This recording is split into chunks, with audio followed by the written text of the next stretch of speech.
بڑا بیوقوف کون؟ بڑا بیوقوف کون ایک دفعہ کا ذکر ہے کہ ایک گاؤں میں 3 سادہ دوست رہتے تھے۔ ایک دن وہ تینوں گاؤں میں آنے والے راستے میں بیٹھے تھے اور خوش گپیاں لگا رہے تھے کہ وہاں سے ایک عورت کا گزر ہوا۔ بدھ 5 ستمبر 2023۔ زین العابدین اور رافع ایک دفعہ کا ذکر ہے کہ ایک گاؤں میں 3 سادہ دوست رہتے تھے۔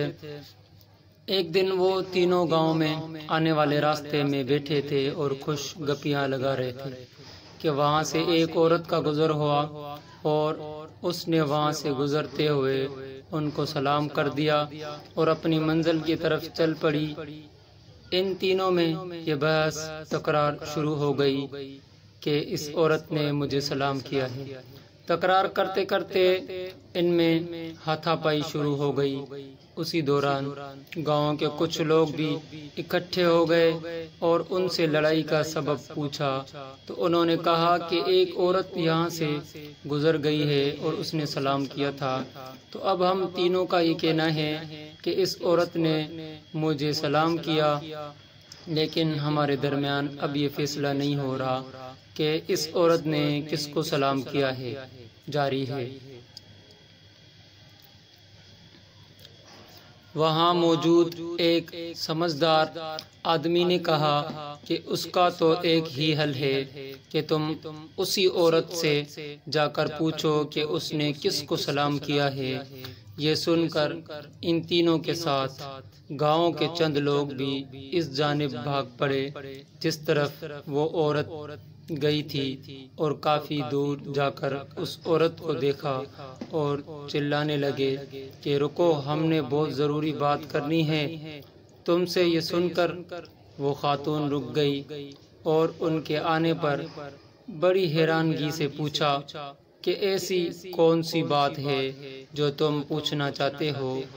تو ان میں سے ایک بولا کہ ہم تینوں دوست اس جگہ پر بیٹھے تھے کہ تم نے ہمیں سلام کیا تھا، تو بتاؤ کہ تم نے ہم تینوں میں سے کس کو سلام کیا ہے۔ یہ سن کو وہ خاتون بہت حیران اور پریشان ہو گئی کہ میں اب ان میں سے کس کا نام لوں، تو اس نے جواب دیا کہ میرا سلام اس کے لیے ہے جو تم تینوں میں سے بڑا بیوقوف ہے، اور یہ کہہ کر وہاں سے چل پڑی۔ اس خاتون کے جانے کے بعد پھر ان تینوں میں بحث شروع ہو گئی کہ میں بڑا بیوقوف ہوں۔ یہی بحث کرتے کرتے وہ واپس اسی جگہ پر آ گئے جہاں اور لوگ بھی موجود تھے، ان کا انتظار کر رہے تھے۔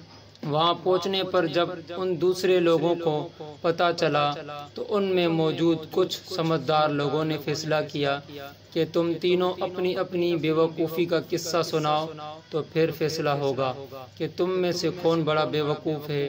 یہ سن کر وہاں موجود تمام لوگوں نے ایک گول دائرہ بنا لیا اور بڑے جوش خروش سے ان کی بیوقوفیاں سننے کے لیے تیار ہو گئے۔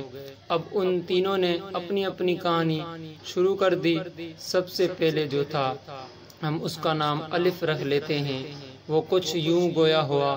الف اپنی کہانی سناتے ہوئے بولا کہ میں اپنی والدہ کے ساتھ گاؤں کے ساتھ اپنی زمینوں میں ہی گھر بنا کر رہتے تھے۔ ایک دن وہاں سے ایک نوسر باز شخص کا گزر ہوا جو گھوڑے پر سوار تھا۔ ہمارا گھر دیکھ کر رک گیا اور میری والدہ سے کہنے لگا کہ میں فلاں گاؤں کا ذمہ دار ہوں اور کسی کام سے آ کے جا رہا ہوں، تمہارا گھر دیکھ کر یہاں رک گیا تاکہ کچھ دیر آرام کر لوں اور کچھ کھا پی لوں۔ یہ سن کر میری والدہ نے اس کو بٹھایا اور اس کے کھانے پینے کا بندوبست کرنے لگی۔ اس دوران میری والدہ سے اس شخص نے میرے بارے میں دریافت کیا کہ تم نے ابھی تک اس کی شادی نہیں کی؟ تو میری والدہ نے کہا کہ نہیں، ابھی تک کوئی رشتہ نہیں ملا، کیونکہ ہم بہت غریب لوگ ہیں، یہ سن کر وہ شخص بولا کہ اماں جی تم فکر مت کرو، ہمارے گاؤں میں ایک ایسا گھر ہے جو تمہارے بیٹے کو رشتہ دے دے گا۔ یہ سن کر میری والدہ بہت خوش ہوئی اور کہنے لگی کہ بس تم جلدی سے ہمیں اسے ملوانے کا بندوبست کرو اور میرے بیٹے کی شادی کروا دو۔ تو اس شخص نے جواب دیا کہ تمہیں میں نے اماں کہا ہے تو یہ میرا بھائی ہی ہوا، تم فکر مت کرو اور تمہیں ان سے ملنے کی بھی ضرورت نہیں ہے، بس تم نے جو کچھ تیار کیا ہوا ہے اپنے ہونے والی بہو کے لیے وہ سب مجھے دے دو، میں اسے دے کر بات پکی کر لوں گا۔ یہ سن کر میرے والدہ نے اس کو وہ تمام اشیاء جو کتنے سالوں سے تھوڑی تھوڑی کر کے جمع کی تھی سب کے سب ہنسی خوشی اس شخص کے حوالے کر دی۔ خوشی میں نہ اس سے اس کا نام پوچھا نہ اس کے گاؤں کا پتہ پوچھا اور وہ چلتا بنا جاتے جاتے میرے سادہ لوگ والدہ سے کہنے لگا کہ میں دوبارہ آؤں گا، تم اس کی منگنی کے لیے تیاری کر رکھو۔ یہ سن کر میری والدہ اور خوش ہو گئی۔ میری والدہ دن رات پہلے سے دگنی محنت کر کے کافی سارا سامان اکٹھا کر لیا کہ میں اپنے ہونے والی بہو کو منگنی پر یہ سب کچھ دوں گی، اور اپنی بہو آنے کے خواب دیکھنے لگی اور اس شخص کا انتظار کرنے لگی۔ خواب دیکھتے دیکھتے سال کے قریب وقت گزر گیا تو وہ شخص دوبارہ وہاں آیا اور میری والدہ کو مبارک دے کہ مبارک ہو، میں نے تمہارے بیٹے کی بات اس گھر میں پکی کر دی ہے، اب منگنی کرنے کے لیے جانا ہے تو تم لوگوں نے جو سامان بنایا ہے وہ مجھے دے دو اور جلدی دو، میں نے واپس جانا ہے۔ شاید اس کے دل میں یہ خیال ہو کہ یہ لوگ مجھ سے اس گھر کا یا اس لڑکی کے بارے میں نہ پوچھ لیں، تو میری والدہ نے جلدی جلدی وہ تمام چیزیں اکٹھی کی اور اس کے حوالے کر دی اور تاکید کی کہ یہ جوڑا میری بہو کو پہنانا، جب تم منگنی کرنے لگو تو وہ سارا سامان لے کر نکلنے لگا اور دل ہی میں بہت خوش ہوا کہ یہ بہت زیادہ بے وقوف اور سادہ لوگ ہیں، یہ تو مجھے اچھے ملے ہیں اور میں آئندہ بھی انہیں اسی طرح بے وقوف بنا سکتا ہوں۔ پلیز اگر ویڈیو اچھی لگی سبسکرائب کریں، لائک کریں، شیئر کریں، کمنٹ کریں تاکہ نئی آنے والی ویڈیو آپ تک